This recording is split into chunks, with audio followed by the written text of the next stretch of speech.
Voici l'histoire de Pégase et Bellérophon. Il était une fois un garçon qui s'appelait Hipponos. Un jour, il vit un cheval ailé réputé indomptable qui s'appelait Pégase.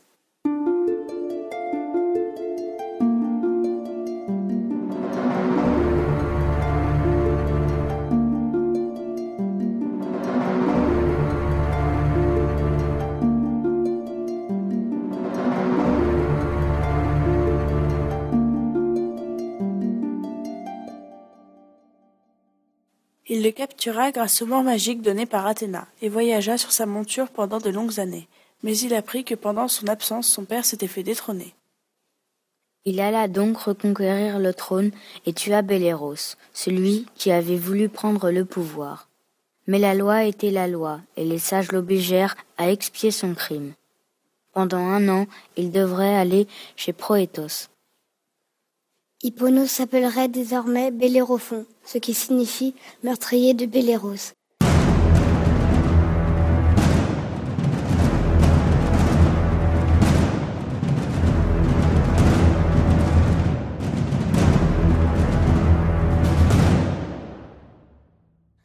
Un jour, la femme du roi Proétos tomba amoureuse de Bellérophon. Elle commença à le séduire, mais il refusa ses avances. Furieuse, elle alla dire à son mari que Bellérophon avait tenté de la séduire, ce qui était faux. Son mari, furieux à son tour, mais ne pouvant tuer lui-même son invité, la loi le lui interdisait, demanda à Bellérophon d'aller porter une lettre à Iobates.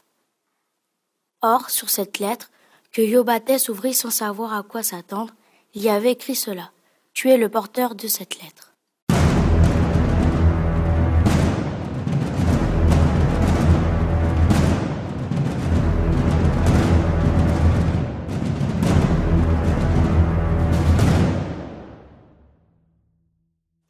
Iobates ne put le tuer lui-même, mais il ordonna à Bellérophon d'aller combattre la chimère, une créature que personne n'avait réussi à vaincre et qui terrorisait toute la région.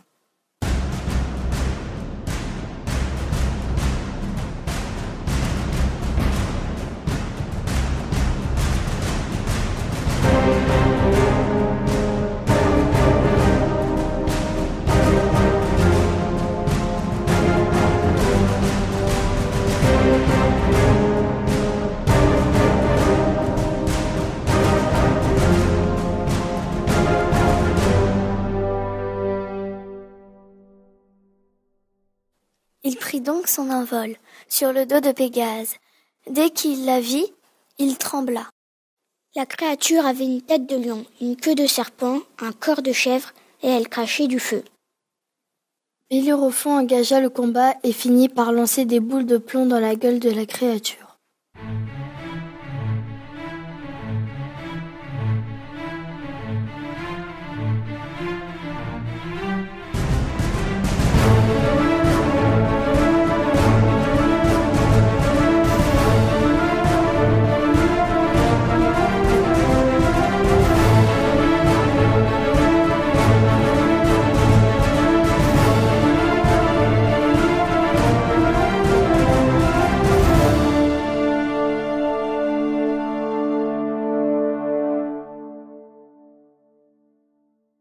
Le plomb fondit et la bête mourut. Il revint vers le roi pour lui dire qu'il avait vaincu la chimère. Le roi lui donna plusieurs autres épreuves, mais Bellérophon vainquit à chaque fois.